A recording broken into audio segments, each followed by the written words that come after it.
New Thought Media Network. We are a global broadcast network of positive music, media, and entertainment, inspiring humanity's evolution along the journey of enlightenment and creating a world of love, peace, empowerment, and prosperity for all. New Thought Media Network. Positively inspiring.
Hey everybody, Tracy Brown here.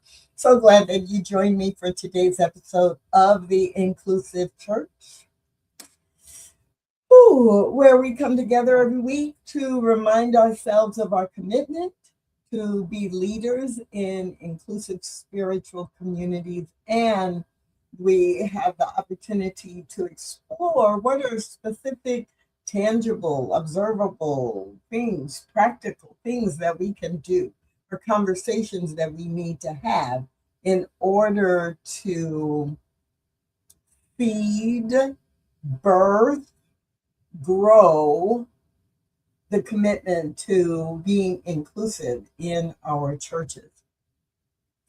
And near the top of every show, I always like to give two reminders just in case there's someone who is watching live or the recording for the very first time. Reminder number one, I am purposely using the word church as often or more often than I use community or ministry, because I want us to reclaim the word church to be focused on the people, not a piece of property. And so we want our churches to be inclusive of all kinds of people. And that is the focus. And so that's church is being used on purpose, but you will also hear me say spiritual community or sometimes our ministries. And then second, that often you will hear me refer to those of us who are leaders in our churches. And sometimes people think I'm only talking about ministers, but no, everyone who has a role in growing or expanding the church is the kind of leader I'm talking about. So the leaders on your ministry teams, the leaders who are volunteers, the leaders who are serving on your board of trustees or board of directors, the leaders who are building and growing with you. All of us as leaders are responsible for contributing to the church being inclusive. So, okay, all of that is out of the way. I think I might have forgotten last week, but I really do want to remember that always to bring that up. So, hello to Wayne. I'm so glad you're with us today. And anyone else who is live, feel free to type in a hello. We've got Henry.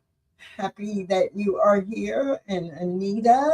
And I can see a bunch of other people on Facebook or YouTube. And it doesn't look like anybody's on LinkedIn today. or at least not yet, but feel free to comment as we go through our time together today. And actually, I am really interested in hearing or and seeing in the comments as I share about different parts of this conversation today. What had impact for you? We're going to spend a little bit of time reflecting on 2025 since this is the last show of the year, calendar year 2025. And just like many of us take time to do reflection about our personal lives and think about what we want to leave behind or what we want to grow, expand, or evolve in the coming year, I thought it would be really cool to take a half hour or so and reflect on 2025 with the inclusive church. Now, many of you know that the inclusive church, the concept of it, the part of the motivation for doing this show on the New Thought Media Network really is connected to and is an offshoot of the book Stained Glass Spirit, Becoming a Spiritual Community Where Oneness Does Not Require Sameness. And the next book in the series is going to be titled Inclusive Church or Inclusive Churches. And that got me thinking about, oh, well, what is it? What's important? How do we talk about this? And what tips do we have or suggestions do we have for people who want to build their toolkit?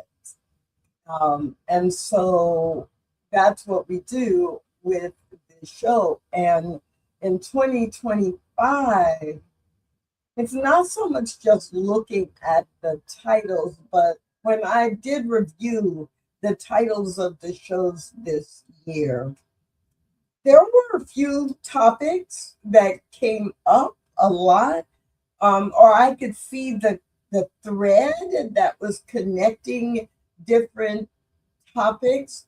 But one thing that really stood out for me in looking at everything we've been talking about is that it didn't feel it didn't feel random. It didn't feel like, oh, just some random topics. It felt like there was a lot of focus on building community where inclusion is valued. There was a lot of focus on both renewing and rewarding commitment, but the word commitment, that how do we show commitment to inclusion, and how do we, demonstrate commitment and encourage commitment based on what we reward. And maybe more than anything else, the way it's coming to my mind is that inclusion is about culture. And I'm not really surprised by that. But when I was reviewing all the topics, it's like, oh, this really is about building a culture, right? Where this becomes our norm in how we select leaders and how we invite people to participate in the programming we design and the events or services we offer. It's about building a culture where all the ways that God shows up are not just welcome, but are utilized to create an experience and to create a positive experience and to create opportunity to experience spiritual growth together. So some of the notes that I made, there are three things. When I started trying to group things into buckets, one of them might have been about belonging and refuge. Like some of you may remember, we spent a whole month talking about community and refuge and people being refuge for each other and being the kind of place where we could grieve together the treatment that happens, the negative treatment that happens in our communities based on differences or people who are different from maybe the mainstream. So there was a distinct emphasis on what I might call or think about inclusion within the church, within the congregation of the church. Is different from just saying, I like diversity or I accept diversity. Like that's kind of a concept, but when you truly have created or are creating inclusion, then it's not abstract like, oh, we've got some diversity. It's about how it feels to be studying with and practicing with people who have different backgrounds than your own. And way more than just saying, having a policy or holding up a flag that says, oh, you know, we displayed the pride flag. And so you will know that people who identify as LGBTQ plus in any of those categories know that they can come here. That's, you know, it's a sign, it's a symbol, but that inclusion is a lived experience. And that I kept going back to that throughout the year. Number two, it requires relational practices are what are required if you want to grow and then sustain the idea of inclusion. So how do people actually behave together? And what do you do over time to build the kinds of relationships that not just support, but that birth, right? At birth and nurture inclusion.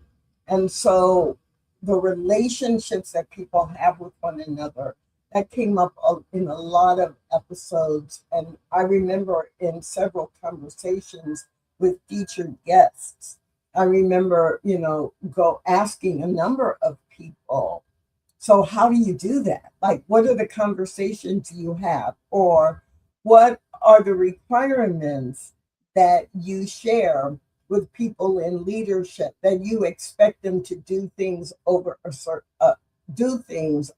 time in a certain way that does more than provide lip service to diversity or to inclusion? And then when I was looking at the episodes, the third thing that really came to mind for me was more than an ideology that we talked about presence, right? So the proximity, not just as physical closeness, but that there is proximity of people who are very different from each other by race or by age or by gender or by national origin or by gender identity or sexual orientation, that people representing many different identity groups are actually in proximity with one another and working together or studying together. And that the courage to engage in an authentic and vulnerable way with people who are different from you. It's like foundational if we truly are going to build inclusive churches. And so those three things stood out to me. And then I really looked at the year and the pattern. And pretty much in 2024, there was a lot of focus on kind of the why. What's the what is it in your spiritual tradition, in your religious tradition, in your faith tradition? What is it in the values and in the teaching that you have that is the imperative. What's the spiritual imperative for your commitment to inclusion? And from there, also in 2024, we did some things that were about practical application, but we were laying this foundation around the theoretical prioritization. And so in 2025, there was this very marked transition from the theory of being inclusive to the practical steps and the practical behavior, like actually integrating behavior into what you do. And that makes sense because in early phases of inclusion work, you do have to start with defining your values and what are the values or what's the motivation, what is your why. But once that's done, then you start asking the question, well, how do these values show up in everyday life? How are we living these values in the way that we practice together as being a community? And so I'm not really surprised, but as I look at, the topics and the themes for the year that really showed up quite a bit. And so I realize I am speaking from having spent, 35 to 45 minutes really looking at the topics and the themes from throughout the year. And I want to put up a QR code if you want to go to, not now or at some later time, if you want to go to the playlist where you can see most if not all of the episodes from the year. You can click on or scan this QR code and see the topics that we have been focused on in the last year, or maybe watch some of the shows that you missed, because when you look at the topic, you say, oh, I would love to know more about that, or I'm curious about what this guest had to say, or that guest had to say about, whatever the topic was for that week.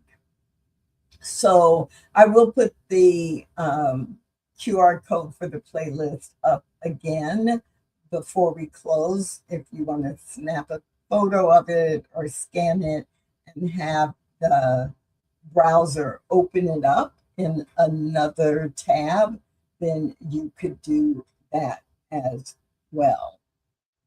So all of this in service to looking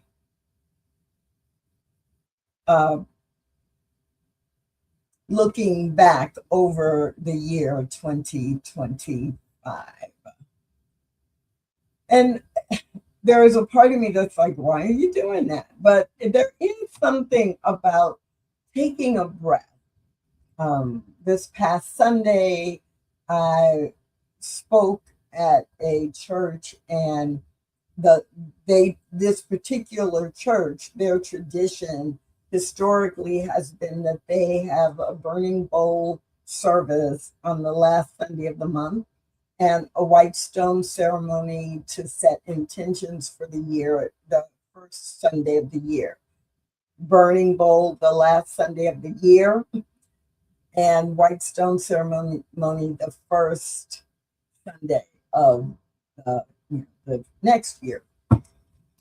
And so in prepping for that service and leading people through a ritual or a process, asking, what is it that you are ready to burn up, that you are ready to, what is ready to be released because it no longer serves you, but is ready to be released. In order to get there, you have to do some reflection. And you have to do some reflection about what you really loved about the year as well, if you given the time to do that. And so I think that for me, that doing the same thing with this show, Inclusive Church, was just part of, it felt really organic to not only look at the year for my personal life, but also the year for this show. So if you joined us a little later after the beginning, that's what we're doing. We are reflecting on 2025. So those three themes came up, and especially this transition from talking about inclusion in a theoretical way to more of the practical, what does it mean you do differently? And when I look at the topics for 2025, there was a little bit more of emotional tenor or emotionality, because inclusion work is challenging. And especially in some of the conversations with different featured guests, there was a fair amount of focus on how hard it is, how much emotional labor is involved in talking about these topics and in changing the way you do things. So if the more inclusive you are in bringing different kinds of people into your church, it requires the people who've been around for a while to change. And it requires leaders to not only be willing to change, but to encourage change that reflects the needs, the expectations, the experiences, the desires, the abilities of the people who are members of your church now, and the people who you are intentionally including or seeking to include in the near future. One of the episodes that I especially made me think about this was a conversation around valuing and including people with different disabilities, and how that there's emotion, especially the conversation where we talked about neurodiversity and people who are on mental health and neurodiversity, that those two topics, they're not the same thing, but was very, they both required some challenging shifts and some, people not even realizing how uncomfortable they were with people who were different from them or who processed information differently than they felt was normal, and how it requires emotional honesty to be inclusive, as well as a willingness to change and to grow. And so that idea that inclusion requires change for everyone, that it's not the people who are quote unquote different just coming in and making adjustments to what you're used to. But if you're truly committed to being inclusive, you have to be part of the change as well. So let me think, what else was there? There were a couple other things, and I am gonna, try to keep this to today to 30 to 35 minutes. So I'm not gonna go on and on and on, but there are a couple more things that came to mind. Inclusion is not a campaign, it is a culture. Inclusion is not a campaign, it is a culture. That's probably going to be a section title in the Inclusive Church book. And because when that hit me, it's like, oh, people say, okay, let's go do this. Let's have this class, or let's have this campaign, or, or this project, right? And I get it, because it's new and people are excited, and they want to do something and they're really excited. But it's not just a campaign that for the next 3 months or the next 6 months we're gonna, the first Sunday of every month we're gonna focus on that. It really is a deep commitment to create a culture. Systems and policies matter, and you have to have the culture in everyday practices of how people work together, how decisions are made, what you recognize, what makes people feel like they are part of the community or not. And so community becomes more resilient and community becomes stronger when it recognizes the value of all different kinds of people studying and practicing together. And so it's not a campaign, it's a culture. We have to embody the practice or embody the commitment to inclusion by the relationships that we build and the communication that we have. And all of that must keep going back to the spiritual imperative for the actions, for the choices. That's 2025 in a nutshell. It has been a really challenging year for many of us in New Thought communities, both what is happening politically in not just the US, but in the world, but also just changes in the economy, changes in healthcare, all of the shifts that have happened in our world, let alone shifts and changes and transformations in our families or in our friend networks or in our workplace. It's been a really challenging year for a lot of people. And if you're like me, you really value being in spiritual community together to navigate all of the shifts and the changes that happened this year and will continue to happen.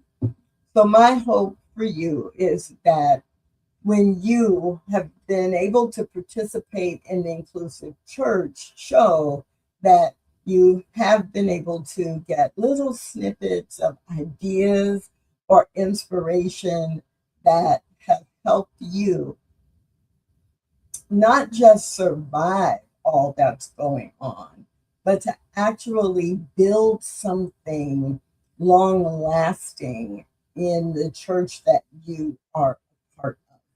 And if you have suggestions for themes or topics for 2026, I encourage you to put them in the comments or the chat, or to send them to me directly, because we are building the focus for 2026 now and through the first month of the year.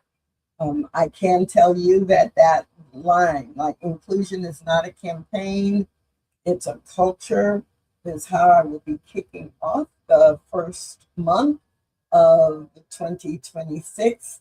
You're going to see that a lot because it just seems to capture so much of what is important about being committed to building and growing an inclusive church. I'm going to give you the QR code one more time if you want to go back and see any of the episodes from 2025, or if you're just curious about who some of the featured guests were, or what we talked about. And again, there may be a couple of shows that you missed that you're like, oh, wait, what was that one about? So grab the QR code and go to the browser, and you can always find past episodes there. My name is Tracy Brown. I am so delighted that you were able to join me and spend a little bit of time with me today right here on the New Thought Media Network. And I will see you next Tuesday at noon Mountain Time. Until then. Thanks for watching The Inclusive Church with Tracy Brown. Join us again next week at 12 noon Mountain Time.